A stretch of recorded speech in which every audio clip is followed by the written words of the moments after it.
वे शख्स हैं जो पुरानी पिछली बीती यादें और बातों को आज की प्रेजेंट लाइफ में साथ साथ लेकर चलते रहने में यकीन नहीं रखते।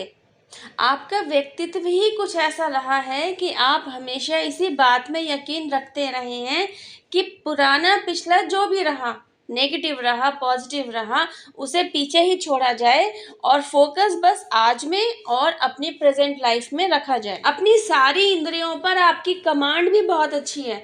इवन आपको यहाँ तक की भी नॉलेज है, आप अच्छे से जानते हैं जब तक आप न चाहें आपकी मनोस्थिति कोई बाहर वाला डिस्टर्ब कर ही नहीं सकता। ये पावर भी आपके हाथ में ही है। आपको यहाँ तक भी पता है कि आपके चलते चलते काम अगर रुक रहे हैं या कोई बनता बनता काम अटक रहा है तो इसके पीछे के सिर्फ दो ही कारण होते हैं, या तो कोई नेगेटिव एनर्जी आपके लिए काम कर रही है या फिर कोई आपका ही कार्मिक अकाउंट का इशू है। अपनी आज तक की प्रेजेंट लाइफ को लेकर भी आप इतने श्योर हैं कि आप अच्छे से जानते हैं आपने ना तो कभी किसी का बुरा चाहा है, ना बुरा सोचा है और ना ही बुरा किया है। आपका फोकस सिर्फ और सिर्फ अपने ही कर्मों के प्रति रहा है। आपने सिर्फ देने में ही यकीन रखा है और सबको दिया ही है। फाइनेंशियल लेवल की बात करें, फिजिकल लेवल की बात करें, इमोशनल लेवल की बात करें, मतलब कहीं भी किसी भी स्तर पर आपसे जो बन पड़ा आपने सामने वाले की मदद ही की है। यह कहा जाए कि आप देने वाली आत्मा हैं तो गलत नहीं होगा। तो आपके द्वारा परेशानी यहाँ क्रिएट होती है कि सब कुछ आपको समझ में तो आ रहा है लेकिन फिर भी आप लाइफ में स्टक हैं। क्यों? क्योंकि आपको यहाँ से बाहर निकलना नहीं आ रहा। यू नो व्हाट, अगर आप यहाँ तक पहुँचे हैं ना तो यह भी कोई कम बड़ी बात नहीं है, क्योंकि आज के टाइम पे तो लोगों को यही नहीं पता कि उनके साथ गलत जो हो रहा है वो हो क्यों रहा है, उनकी गलती कहाँ हुई है। इन्हीं सवालों के घेरों में वे घिरे रहते हैं और अपने आप को मेंटल और इमोशनल लेवल पर कमज़ोर करते रहते हैं।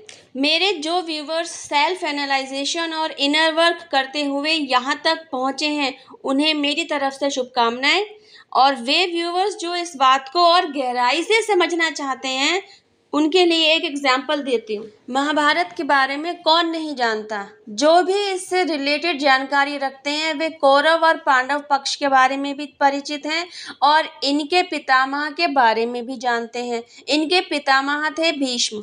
इनके पास इच्छा मृत्यु का वरदान भी था लेकिन फिर भी इन्होंने उसका यूज नहीं किया। इवन महाभारत खत्म होने तक वे बाणों के ही सिंहासन पर मृत्युशैया पर पड़े रहे। तो सोचने वाली बात यह है कि जब इनके पास इच्छा मृत्यु का वरदान था तो इन्हें इतना पेन लेने की जरूरत ही क्या थी। एक्चुअली जरूरत थी, क्योंकि इनके द्वारा इस पेन को लिया जाना इनके ही किसी पास्ट लाइफ कर्मा से रिलेटेड था। क्योंकि आप मेरे रेगुलर व्यूवर्स हैं तो अब तक की मेरी तमाम वीडियोस को देखते हुए अब आप यह समझ गए होंगे कि हम और आप सभी बर्थ बाय बर्थ अपनी अपनी सोल ग्रोथ के लिए ही काम कर रहे होते हैं और इसी की वजह से हमें बार बार जन्म भी लेने पड़ते हैं। तो हुआ कुछ यूं था कि 10 या 11 जन्म पहले भीष्म पितामह के हाथों अनजाने ही किसी सांप को नुकीले कांटों में फंसकर उसकी चुभन सहते हुए ही मृत्यु प्राप्त हुई थी। हालांकि यह कर्म उनके हाथों अनजाने ही हुआ था लेकिन फिर भी हुआ था। उनकी वजह से एक सांप कांटों की चुभन को सहते सहते ही मरा था। तो यही वह कार्मिक अकाउंट था जो 11 जन्म तक भी उनके साथ रहा और 11वें जन्म में जाकर उनका यह कार्मिक अकाउंट इस पेन को भोग लेने के बाद रिलीज हुआ। अब आपका सवाल हो सकता है कि बीच के 10 जन्म में भी तो भीष्म पितामह को यह पेन फेस करने का रास्ता मिला था, तब क्यों नहीं करा। एक्चुअली बीच के 10 जन्मों में उनके द्वारा ऐसा कोई दुष्कर्म किया ही नहीं गया जिसके फलीभूत पास्ट लाइफ कर्मा भी सामने आके खड़ा हो जाए। अपनी आंखों के सामने कुछ भी गलत होते हुए देखना, उसके अगेंस्ट आपके द्वारा एक्शन ना लेना आपको भी उस गलत कर्मकांड का भागीदार बना देता है। अपनी ही कुलवधू के चीरहरण को ना रोक पाना, उसके लिए स्टैंड ना ले पाना, यही वह कर्मा क्रिएट हो गया जिसके फल भोगने के समय पर पास्ट लाइफ कर्मा भी सामने आकर खड़ा हो गया। यही वो डिवाइन टाइम होता है जब आपको आपके ही द्वारा किए गए कर्मों का फल मिलता है। अच्छा किया है तो अच्छा फल, और अच्छा नहीं किया है तो आप खुद ही समझदार हैं। अब तक का एग्जाम्पल तो इस बात से रिलेटेड है कि पास्ट लाइफ में आपने जो पेन किसी को दिया वही पेन आपको यहाँ आकर मिल गया। अब बात करते हैं मनुष्य के रूप में जन्म लेने के पीछे भी कोई गुत्थी हो सकती है, इसको समझने की तरफ। एक बर्थ साइकिल के बाद वापस से बर्थ साइकिल सुनने में जितना आसान लगता है ना, उतना आसान है नहीं, क्योंकि एक मनुष्य जन्म ही 84,000 योनियों में जन्म लेने के बाद मिलता है, तो दूसरे मनुष्य जन्म के लिए ये योनियां आपको भुगतनी पड़ेंगी। तो आज के मिले हुए मनुष्य जीवन को ना सिर्फ और सिर्फ अपनी सोल ग्रोथ पर लगाइए। खैर, let's back to the topic. तो चलिए इसी एग्जाम्पल को कंटिन्यू करते हैं और बर्थ लेने के पीछे की गुत्थी को समझते हैं। हुआ क्या था, 8 दोस्तों ने स्वर्ग लोक में खेल ही खेल में ऋषि के आश्रम से कामधेनु गौ माता को चुरा लिया। चोरी के अपराध के फलस्वरूप ही उन 8 देव कुमारों को पृथ्वी पर आना था। इनके द्वारा क्षमा याचना पर यह रास्ता दिया गया कि इनकी मुक्ति का मार्ग गंगा माता के ही हाथ में होगा। तभी ना इन 8 देव कुमारों ने महाभारत काल में गंगा माता के पुत्रों के रूप में जन्म लिया।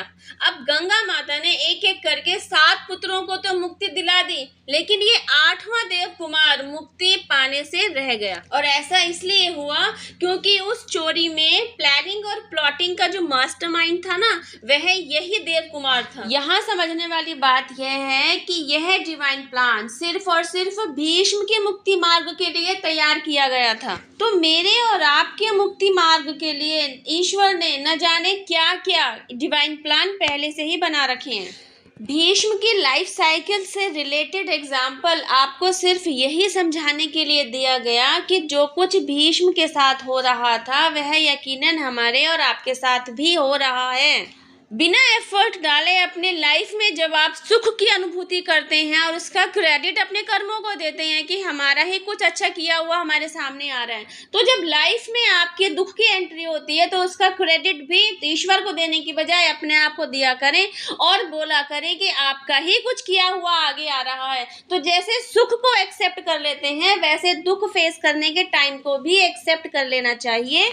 एक्सेप्ट कर लेना और हार मान लेना 2 अलग बातें हैं। मैंने सिर्फ एक्सेप्ट करने को कहा है, हार मान लेने को नहीं कहा है। जब आपको यह रियलाइज हो जाए कि आपके द्वारा ही अर्जित कोई कर्मा नेगेटिव रिजल्ट दे रहा है, तो अब आपको इसके लिए मेंटली और फिजिकली प्रिपेयर रहना है। आपको स्ट्रेंथ ईश्वर से ही मांगनी है और इसके अगेंस्ट आपको फाइट करना है। यू नो व्हाट, जब आप अपने बुरे फेस से फाइट करने के लिए स्ट्रेंथ ईश्वर से ही मांग रहे होते हैं ना, तो इसका मतलब होता है कि आप कंप्लीटली ईश्वर के सामने सरेंडर्ड हैं और इन दिस वे आपके तार अब यूनिवर्स के साथ जुड़ने लग पड़े हैं। तो जब आप ऐसा करते हैं तो आपको न केवल डिवाइन हेल्प मिलती है, गॉड गाइडेंस मिलती है, बल्कि एंजेलिक प्रोटेक्शन भी मिलती है। आपके साथ पूरी डिवाइन पावर खड़ी है, आपको एंजेलिक सपोर्ट भी दिया जा रहा है। समय समय पर आपको इसके संकेत भी दिए जाते रहते हैं। समय समय पर अलग अलग एंजल नंबर्स का आपको दिखाई देते रहना, फेदर्स का आपको दिखाई देते रहना,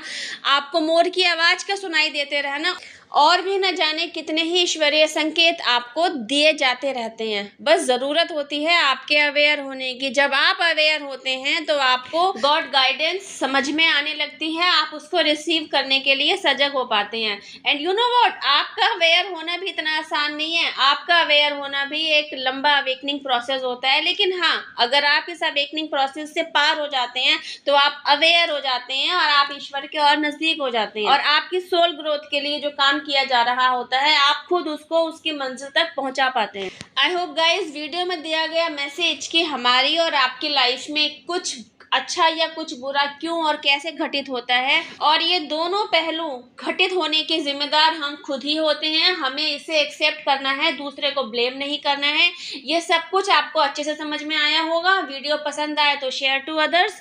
जिन भी डिवाइन पावर में आपकी आस्था है उन्हें, यूनिवर्स को, एंजल्स को, एंसेस्टर्स को, सभी को थैंक यू ज़रूर कहिए। उन्हें अपना ग्रैटिट्यूड ज़रूर दीजिए, क्योंकि इन्हीं की ब्लेसिंग्स की वजह से यह महत्वपूर्ण वीडियो आज आप तक पहुंचा है। वीडियो बनाने में जो मेहनत लगी है वह आपको समझ में आई हो तो एक छोटा सा थैंक यू मुझे भी। अब मैं आपसे मिलती हूँ मेरी नेक्स्ट वीडियो में। टिल देन हैव पेशेंस, रब्बा खैर, जय माता दी, टेक केयर, बाय।